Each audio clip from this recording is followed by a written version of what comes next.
مرحبا بكم جميعا. كيف حالكم؟ أتمنى أن تكونوا جميعا بخير. قبل أن أبدأ قصة اليوم، أريد أن أطلب منكم فضلا المشاهدة حتى النهاية، لأن العبرة مهمة جدا لكل امرأة. أيضا لا تنسوا الإعجاب والاشتراك في القناة لدعمنا. والآن لنبدأ. الراوية اليوم هي سيدة تدعى مدام آمال. تقول: أنا امرأة مثل أي امرأة أخرى، تزوجت ولكن توفي زوجي للأسف، وترك لي 3 بنات ربيتهن بالتعب والتضحية حتى كبرن، والحمد لله.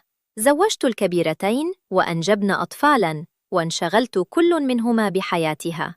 كل ما تبقى معي هو ابنتي الصغرى، وكانت على وشك الزواج أيضاً. وبالفعل بعد فترة قصيرة تزوجت هي الأخرى، وهكذا وجدت نفسي فجأة وحيدة، لم يعد لي أحد. بدأت أعيش وحدي في شقة لم تكن في منطقة شعبية جدا ولا راقية جدا، مجرد حي متوسط. أصبحت أيامي روتينية جدا، كنت أجلس على البلكونة أو أشاهد التلفاز أو أتجول بلا هدف من غرفة إلى أخرى. حاولت أن أعتاد على الصمت والوحدة، وكنت أنتظر زيارة بناتي خاصة في الأعياد والمناسبات، لكن زياراتهن أصبحت نادرة أكثر فأكثر. وكلما عبرت لهن عن مشاعري كن يقولن: ماما، ماذا نفعل؟ حياتنا ومسؤولياتنا تأخذ كل وقتنا. لذا تقبلت قدري في النهاية واستسلمت لوحدتي. كانت تلك حياتي حتى جاءت ليلة واحدة تغير فيها كل شيء. في إحدى الليالي المتأخرة فوجئت بطرق على بابي يقطع صمتي. شعرت بالدهشة والخوف قليلاً. وجدت شاباً يافعاً جاراً لا أعرفه تقريباً يقف بوجه قلق. قال بصوت مليء بالذعر: عفواً يا مدام، آسف على التأخر، لكن جدتي مريضة جداً ولا أعرف ماذا أفعل. ليس لدينا أحد هنا، أرجوك، هل يمكنك المساعدة؟ ارتديت ملابسي مسرعة وذهبت معه إلى شقتهما. وجدت سيدة عجوز جدته ترتجف من حمى شديدة. اتضح أن هذا الشاب الذي يبلغ من العمر حوالي 22 عاماً يعيش وحده مع جدته. عرفت لاحقاً أن والديه توفيا وجدته ربته. انتقلا من الريف إلى المدينة ليكون قريباً من جامعته. في تلك الليلة ساعدتهما، أعددت لها مشروباً دافئاً وحساء خضار. مكثت معهما وقتاً طويلاً حتى تحسنت حالتها ونامت بسلام. وعندما هممت بالمغادرة أمسكت الجدة بيدي وسألتني: ابنتي، هل صحيح أنك تعيشين وحدك تماماً؟ أخبرتها: نعم، بناتي تزوجن وانشغلن بحياتهن، لم يعد معي إلا نفسي. ما رأيكم؟ ماذا تفعل مدام آمال؟ هل سيكون هذا اللقاء بداية فصل جديد في حياتها الوحيدة؟ لا تبتعدوا، القصة مستمرة في الجزء التالي. نظرت إلي الجدة التي كان اسمها أم إبراهيم بعينين حنونتين طيبتين، وهو شعور لم أشعر به من أحد منذ زمن بعيد. ضغطت على يدي وقالت: من اليوم فصاعدا لست وحدك، نحن جيرانك وسنكون مثل أهلك. تعالي واجلسي معنا متى أردت، سنقضي الوقت معا، أنا وأنت وحفيدي. كلماتها دفئت قلبي بطريقة لا توصف. شكرتها وغادرت وأنا أشعر براحة لم أشعر بها منذ سنوات. منذ ذلك اليوم نشأت صداقة قوية بيني وبين أم إبراهيم. كنت أزورها يومياً، كنا نشرب الشاي معاً ونشاهد التلفاز ونتحدث لساعات. أخبرتني بكل شيء عن حياتها في القرية، وكيف ربت حفيدها أحمد بعد وفاة والديه. وأخبرتها عن زوجي الراحل وبناتي. لقد ملأنا الصمت في حياة بعضنا البعض. شعرت وكأنني وجدت أماً وأختاً في آن واحد. أما أحمد فقد كان شاباً محترماً ومهذباً، وبما أن أم إبراهيم كانت مسنة ولا تستطيع فعل الكثير، بدأت بشكل طبيعي أعتني به أيضاً. كنت أطبخ له أطباقه المفضلة، وأتأكد من نظافة ملابسه، وأساعده في أي شيء يحتاجه.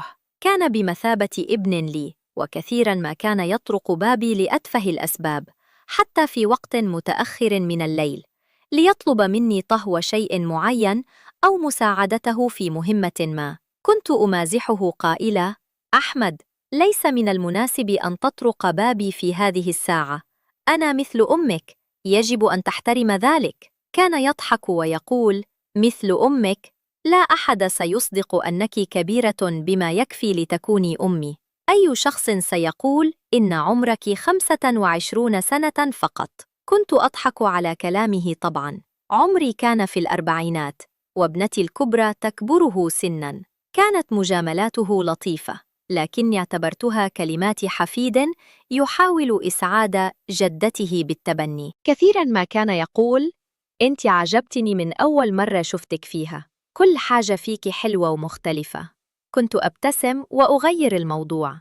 حياتي التي كانت فارغة وصامتة أصبحت مليئة بالحياة والنشاط. شعرت أنني مرغوبة ومحبوبة. توقفت تماماً عن انتظار مكالمات بناتي. شعرت حقاً أن أم إبراهيم وأحمد هما عائلتي الحقيقية. استمرت هذه الروتين الجميل لفترة طويلة، وكنت سعيدة حقاً، لكن القدر كان له رأي آخر. في أحد الأيام مرضت أم إبراهيم مرضاً شديداً، تدهورت صحتها بسرعة، ورغم محاولاتنا توفيت. كنت مدمرة، لكن أحمد كان محطماً تماماً.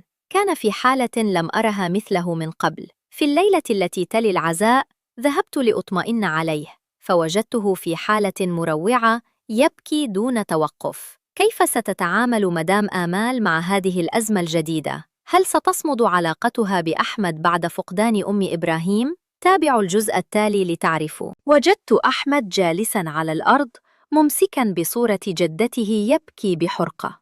كان يتحدث إلى صورتها بصوت متقطع من الألم: سبتيني يا ستو، رايح أعيش لمين؟ مين اللي هيهتم بيا دلوقتي؟ رؤيته بتلك الحالة فطر قلبي. كان نفس ألم الوحدة الذي أعرفه جيداً.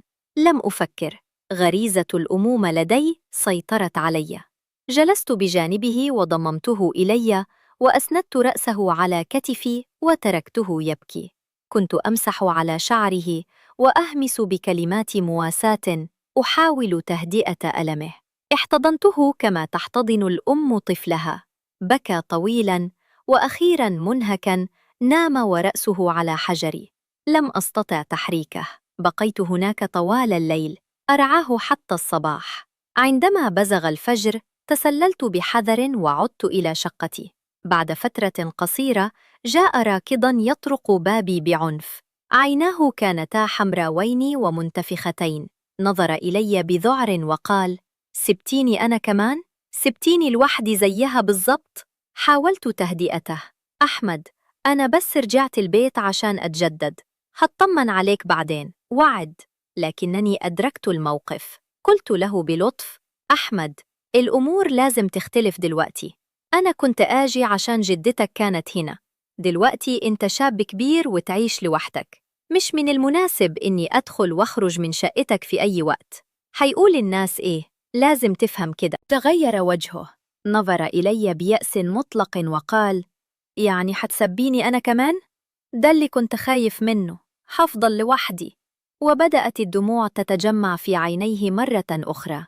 شعرت بتمزق شديد. كنت أعلم أن كلامي صحيح، لكن قلبي كان يتألم من أجله. لذا توصلت إلى حل وسط. بدأت أذهب إليه خلال النهار لأنظف له وأطبخ له وأتأكد من أنه بخير. كنت أجهز له كل شيء وأغادر قبل حلول الظلام. كنت أحاول الحفاظ على حدود، خط لا أتجاوزه. أذهب إلى شقته، أفعل ما يجب فعله، ثم أعود إلى شقتي الوحيدة. في أحد الأيام بعد أن انتهيت من الطهي وكنت على وشك المغادرة، أوقفني. نظر إلي بتعبير جاد لم أره من قبل وقال: لا، مش عايز كده. أنا مش عايزك تمشي، عايزك تجيبي هدومك وتيجي تعيشي معايا هنا. صعقت. ماذا تقول يا أحمد؟ هذا مستحيل، هذا غير لائق. ثم قال الكلمات التي قلبت عالمي رأساً على عقب: أنا مش بطلب منك كابن. قال بصوت حازم: أنا بطلب منك كرجل بيحبك وعايز يتجوزك. كنت في حالة صدمة كاملة. كيف سيكون رد فعل مدام آمال على هذا الاقتراح الصادم؟ هل ستأخذ كلامه على محمل الجد؟ لا تفوتوا الجزء التالي لتعرفوا. حدقت في أحمد غير مصدقة. للحظة ظننت أن الحزن قد أثر على عقله. أتزوجك؟ كررت في ذهول. أحمد، هل فقدت صوابك؟ أنا كبيرة بما يكفي لأكون أمك، أصغر بناتي في سنك. هذا الكلام غير صحيح، أنت فقط مشوش بسبب وفاة جدتك. لكنه كان هادئا تماما وجادا. نظر في عيني مباشرة وقال: أنا لست مشوشا، لقد شعرت بهذا منذ وقت طويل، حتى قبل أن تموت جدتي. أنا أحبك، أحب كل شيء فيك، طيبتك، طبخك، ابتسامتك، جمالك. أنت الشخص الوحيد الذي اهتم بي حقا. أنا لا أراك كأم عندما أنظر إليك، أراك كامرأة.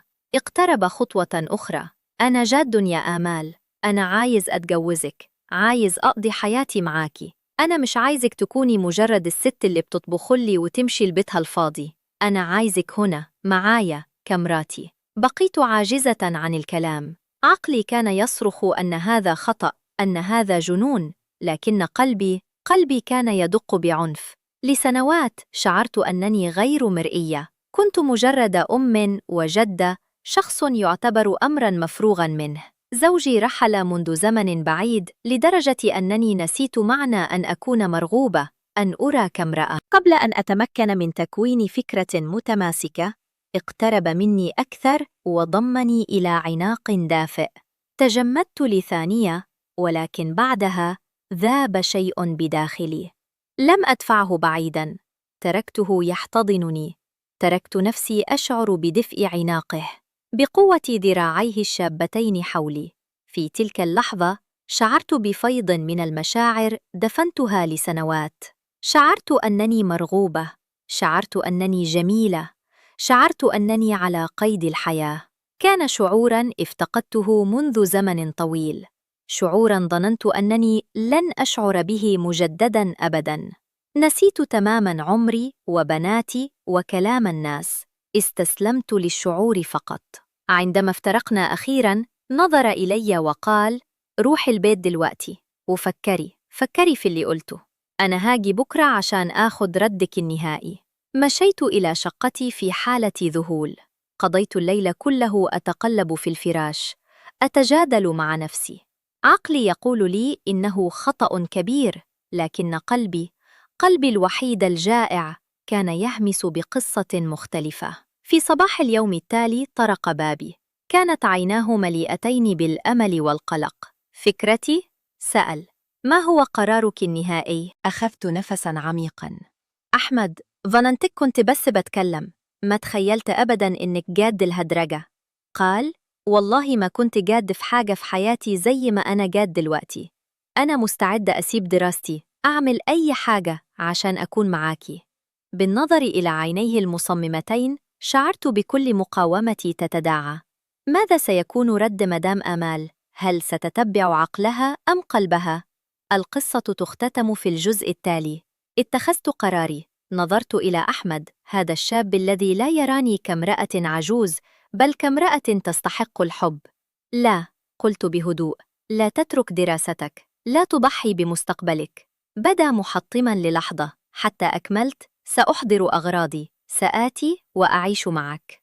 غمرت موجة من الارتياح والفرح وجهه. عدت إلى شقتي، حزمت حقيبة صغيرة بأساسياتي، وانتقلت للعيش في منزله. أصبح منزلي مجرد مكان أزوره أحياناً. حياتي الحقيقية أصبحت معه. كانت تلك الأشهر الأولى كحلم جميل. كنت أستيقظ مبكراً، أحضر له الإفطار وأودعه إلى الجامعة.